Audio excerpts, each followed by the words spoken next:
So hello there and welcome back to another video. This is Max from maxjancar.com, and in this one we're gonna learn all about no contact, what it is, the ins and outs, the psychology behind it, and how to apply it so you can get your ex back faster. Because no contact is hands down one of the most effective ways to get your ex back. However, you need to keep in mind that there is a right way of doing it and there is a wrong way of doing it.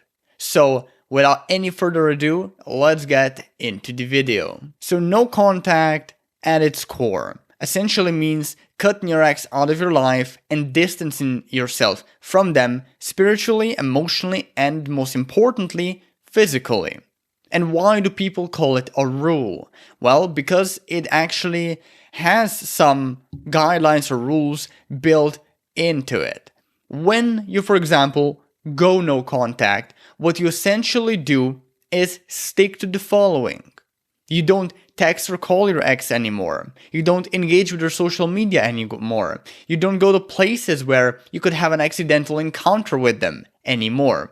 You don't wish them a happy birthday anymore, no happy Christmases, no happy Hanukkahs. You don't even wish them your condolences if someone close to them dies. It's like they themselves are dead to you. That's how you should always approach no contact. So this also means you need to get rid of all the gifts or items they have at your place that can maybe remind you of them, or at least lend them to a friend for safekeeping until you've healed to the point where seeing those items or those gifts or whatever doesn't have a really powerful emotional grip on you. Now, there is a caveat to the whole no contact rule when you're trying to get back with your ex. Before you actually go no contact, if you haven't yet communicated this, you should tell your ex, hey, I kind of like you, I want to try and rekindle things, I want to get you back. How do you feel about that? Are you free next week maybe for a date or something like that? Say something along those lines. Now, if your ex, when you express your interest of wanting them back, show interest in return, so they reciprocate, they are enthusiastic about the idea, invite them on a date, set a definite date, meaning a date where a time and place is known, and take it from there. Now, on the flip side, let's say you invite your ex out on a date, you express your interest, and they are unreceptive, they are cold, maybe they ghost or ignore you, maybe they block you, maybe they reject you, be that indirectly from some sort of an excuse or directly through like literally telling you, I don't want to see you anymore, I don't want to rekindle things, leave me alone, move on.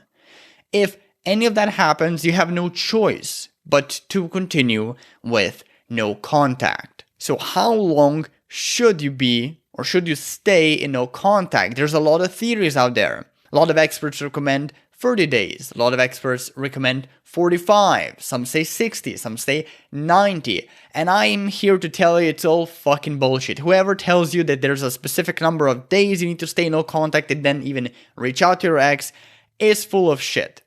Hear me out. The only reason these time-sensitive no-contact periods even exist in the first place is because a bunch of very smart marketers found out what psychological buttons to push in your mind to get you to buy their products faster. These people who tell you stuff like that, who tell you about time-sensitive no-contact periods, they're only saying that because it sells, because it's what you want to hear and it's false hope. It doesn't actually fucking work. Most of the time, it's counterproductive to what you're trying to achieve. Now, what is productive? What is actually an effective method? Go in no contact forever, meaning once your ex rejects you after you state your interest, or maybe you break up and like you don't even state your interest, but like they do not want anything to do with you anymore. You move on with your life, you find someone else, you maybe enjoy the single life, maybe you date around, whatever. You just do not go back to reheat old leftovers. You do not go back and reach out to them. You want them to, since they left you, right? You want them to actually put in the effort to get you back. And this theory around this indefinite no contact very closely ties in with the saying, the best way to get someone's attention is to remove yours.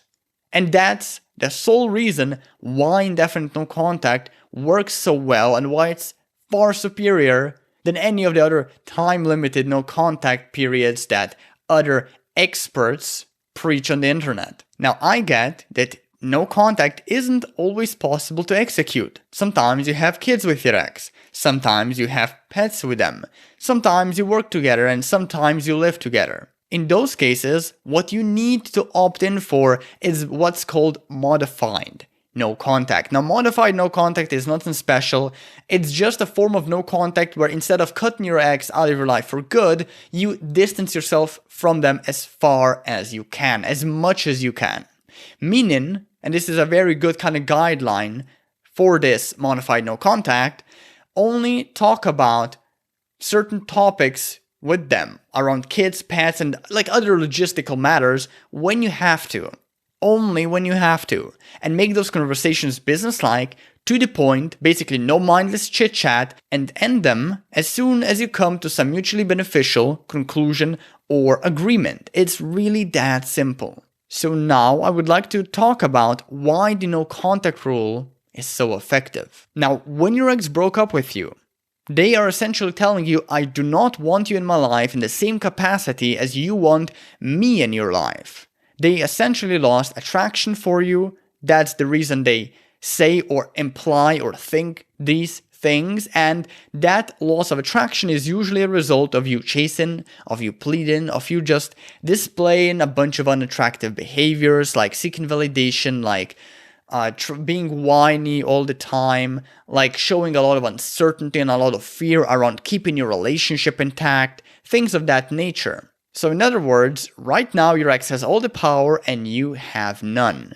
Now the good news is that no contact is a way to kind of rebalance this whole thing, because it's when you give your ex space that you spark their curiosity, because right now they expect you to chase, to plead, to beg them to come back, stuff like that. But when you do the opposite of what they expect, you obviously are going to induce a lot of curiosity into them. They're gonna start wondering what the hell you're doing, what are you thinking? And that may lead them to miss you more. And when they start to miss you, you'll start to simultaneously make their attraction for you rise. Now, if that attraction reaches a certain higher threshold, you will actually also then make them reach out to you. Now, this doesn't always happen, but in some cases it does, and your best bet of doing so, of making it happen, is by going no contact for good, giving your ex enough space so they can consciously choose that they want you back in your life themselves, without you trying to force them to pick you, without you trying to manipulate them to pick you, without you trying to cajole them to pick you. It needs to be their decision to start to rekindle the relationship again, you know? You can't make them do it. And sadly, the counterintuitive way of doing this is through, like I said, giving them space. But anyway, now let's talk about ignoring your ex and what actually breaks no contact. First of all, don't ignore your ex. If they reach out, answer them. It's no use to play games with them. Like, you know, a lot of experts recommend these stupid games like wait 3 days after your ex reaches out before you respond and stuff like that. It's just a waste of time. It doesn't fucking work. It's just like pointless gimmicks that do more harm than good. Now, when it comes to what breaks no contact and what doesn't, it really boils down to your intentions. So, for example, if my ex right now shoots me a message saying happy birthday and I say, thanks, I'm glad you thought about me, right? That isn't breaking no contact. However, if my ex shoots me a message saying happy birthday and I try to leverage or exploit that message to manipulate or cajole or force them or try to trick them into giving me another shot, giving me, let's say, a chance for another date, then you are breaking no contact. And you're also being a dick. And your ex is going to sooner or later notice what you're trying to do and will be repulsed by it. They're gonna lower their attraction, so like, don't do it. If your ex reaches out saying just happy birthday or something, that's not good enough. You want your ex, before you give them another shot, to actually put in the effort of crafting a message or calling you up and talking about something that's not tied to special events like birthdays or Hanukkahs or Easter or whatever, nor to logistics like pets, living arrangements, work, kids, like we essentially discussed earlier.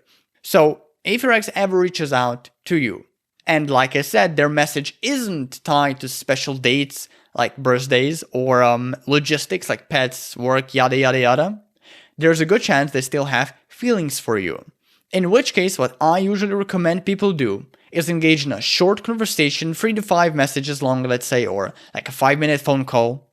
And then, as soon as reasonable, invite your ex on a date. You can simply say something like, look, it was great hearing from you, but I've got to run soon, but I would love to actually meet up with you and catch up. When are you free next week? And you leave it at that.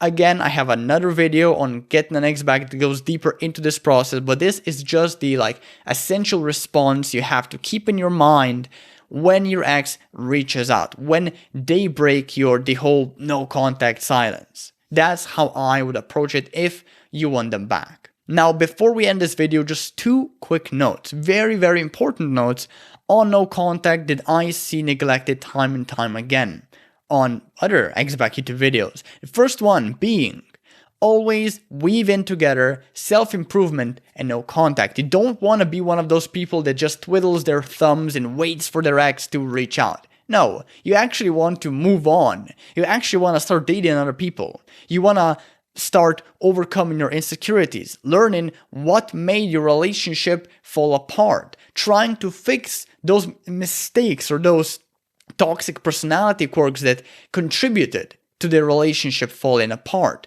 You want to take this time that you basically are gifted with when you start no contact to work on yourself, to invest in yourself, to improve your life, to become someone worthy of coming back to. And the second note I really want to give you is that you should always focus with no contact on the right fucking reasons. So this means don't do no contact with the sole intention of getting your ex back. Do it because it's what will enable you and give you the best chance to win yourself back.